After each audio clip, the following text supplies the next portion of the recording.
The new Indian की तरफ से मैं प्रियंका शर्मा और लगातार हम चुनावी कवरेज में जुटे हुए हैं। हमारे साथ हैं दिल्ली बीजेपी सांसद बीजेपी से मनोज तिवारी जी। सर बहुत बहुत स्वागत है। बहुत बहुत धन्यवाद। सर ये बताइए, अभी चूंकि आपका जन्म बनारस में ही हुआ है, आपने कितना देखा कि पहले क्या बदलाव था, पहले क्या स्थिति थी, वो तस्वीर अब कितनी बदली है? मैं समझता हूँ इतना बड़ा बदलाव हुआ है जिसकी कल्पना भी काशी ने नहीं की थी। देखिए, हम ये तो सोचते थे कि हमारा जो काशी विश्वनाथ का मंदिर है वो थोड़ा सा भव्य हो जाए, इसकी कल्पना होती थी। जाने आने का रास्ता अच्छा हो जाए, भीड़ होती है तो बहुत ही मारामारी होती थी, लेकिन गंगा में बाबा विश्वनाथ का एक भव्य घाट बन जाएगा, दरवाज़ा बन जाएगा, ये हमने कभी नहीं सोचा। जी, अब आप ये मानते हैं कि पूरा जो काशी बदली है वो डबल इंजन की सरकार ने बदली है, लेकिन इस पर भी अखिलेश की तरफ से लगातार कटाक्ष हो रहा है। उन्होंने कहा ये डबल इंजन नहीं, डबल अंजन की सरकार है, यानी कि जो काजल और कालिख पोत कर आंखों में धोखा देती है। हाँ, क्योंकि जो राम का मंदिर बनवाता है उसको वो कालिख पोतना ही समझते हैं। अखिलेश का परिभाषा, अगर आप बाबा विश्वनाथ का मंदिर सजाते हैं तो वो समझ रहे हैं कि आप कालिख पोत रहे हैं। यही तो अंतर है अखिलेश जी की सोच में और भारतीय जनता पार्टी की सोच में, योगी जी की सोच में, कि वो हमारी आस्था संस्कृति को कालिख समझते हैं और दूसरों के लिए वो आतंकवादियों के साथ भी फोटो खिंचा ले तो उनको गर्व का अनुभव होता है। आपको नहीं लगता ये पूरा जो चुनावी प्रचार है वो मंदिर और आस्था के इर्द गिर्द ही रह गया? यहाँ से मुद्दे थोड़े गायब हो गए। भारतीय जनता पार्टी ही एक ऐसा दल है जो दो पटरी की बात लगातार कर रहा है। आस्था संस्कृति एक पटरी है और विकास इंफ्रास्ट्रक्चर एक पटरी है। अभी ममता बनर्जी आई थी वाराणसी में, उन्होंने कहा ये योगी नहीं, ये भोगी है, ये सिर्फ नाटक है, अगर जिताना है जनता तो अखिलेश की जोड़ी जो जयंत चौधरी के साथ है उसके साथ है।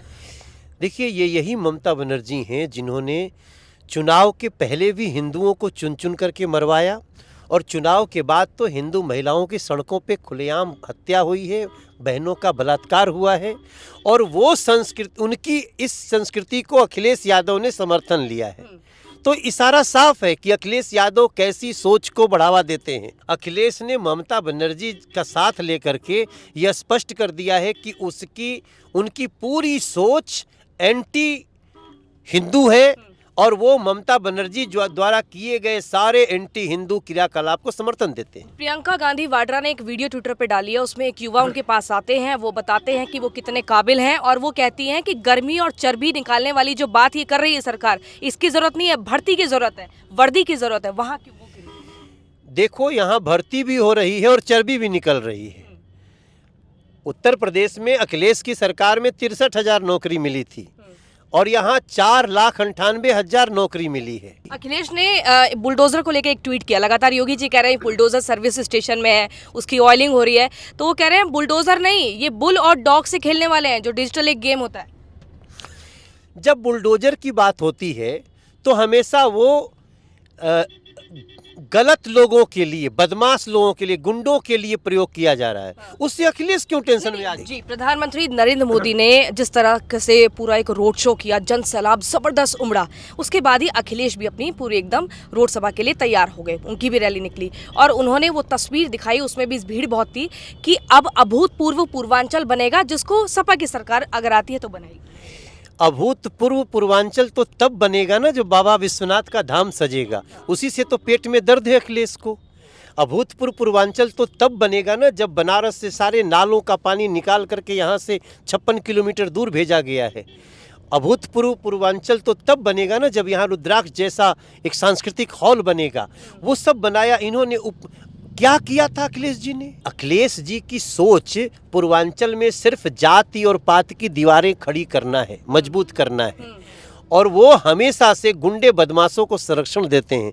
वरना उनका नाम ले करके उनका एक प्रत्याशी कहे कि अखिलेश को बोला हूँ 6 महीना ट्रांसफर मत होने देना, मैं जरा सबक सिखाऊंगा, उसके बाद भी क्या एक भी बयान आता है?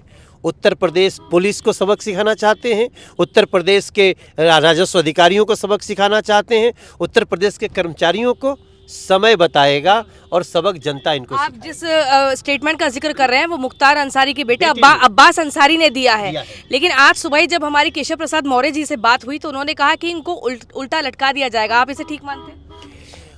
अब अगर ऐसी कोई भाषा बोलेगा तो कानून तो उनको उल्टा लटकाएगा ही। क्या लग रहा है इस चुनाव में थोड़ा पश्चिमी उत्तर प्रदेश जो है वहाँ पे थोड़ा बीजेपी कमजोर रह गई? पश्चिमी तो बिल्कुल आगे है। कैसे? क्योंकि वहाँ गन्ना किसान भी अपना मुआवजे का जिक्र करते हैं, वहाँ मुसलमान समुदाय भी बोलते हैं, वहाँ जाट समुदाय भी आरएलडी के साथ जा रहे हैं। पहली बार गन्ने का मूल्य बीजेपी के इस शासन में मिलना शुरू हुआ और जो थोड़ी बहुत गड़बड़ियाँ अभी भी रह गई होंगी, हम मानते हैं कि हम 85% सफल हुए हैं गन्ने के भुगतान में। अब इसलिए हमने मैनिफेस्टो में दिया है कि 15 दिन के अंदर एमएसपी के अनुसार गन्ने का भुगतान नहीं हुआ तो विद इंटरेस्ट भुगतान करना पड़ेगा। फिर आप अखिलेश के इस ट्वीट को कैसे देखेंगे जो कह रहे हैं कि इस बार इंकलाब हो रहा है, इस बार बदलाव हो रहा है? अखिलेश जी ने अपनी गंभीरता खो दी है। जिस दिन उन्होंने कहा कि हम 403 में 400 सीट लाएंगे, उस दिन अखिलेश यादव पे प्रदेश हंसने लगा। जो आपने कहा कि काशी बदल रहा है, डमरू बज रहा है, इसको लेकर थोड़ा सा अगर गुनगुना दें। कि मंदिर अब बनने लगा है, भगवा रंग चढ़ने लगा है, काशी अब सजने लगा है, डमरू भी बजने लगा है। डमरू जब असर करेगा सोच नजारा क्या होगा। और 10 मार्च को जीत की होली कौन मना रहा है? 10 मार्च को जीत की होली भारतीय जनता पार्टी मना रही है और वो तो 5वें चरण से ही बना ली है। 5वें चरण में हमारा 202 का आंकड़ा पूरा हो चुका है। 6ठा और 7वां जनता का आशीर्वाद। बहुत बहुत शुक्रिया मनोज तिवारी जी हमसे बातचीत करने के लिए। तो सीधा तौर पर इनका कहना है कि भले ही पिछले इतिहास में ऐसा रहा हो कि एक बार कोई सत्ता में पार्टी है वो दोबारा ना आई हो, लेकिन इस बार इतिहास बदलने जा रहा है और एक बार फिर से बीजेपी सत्ता पर आ रही है। For more such fine stories and video reports from field, subscribe to our channel, The New Indian.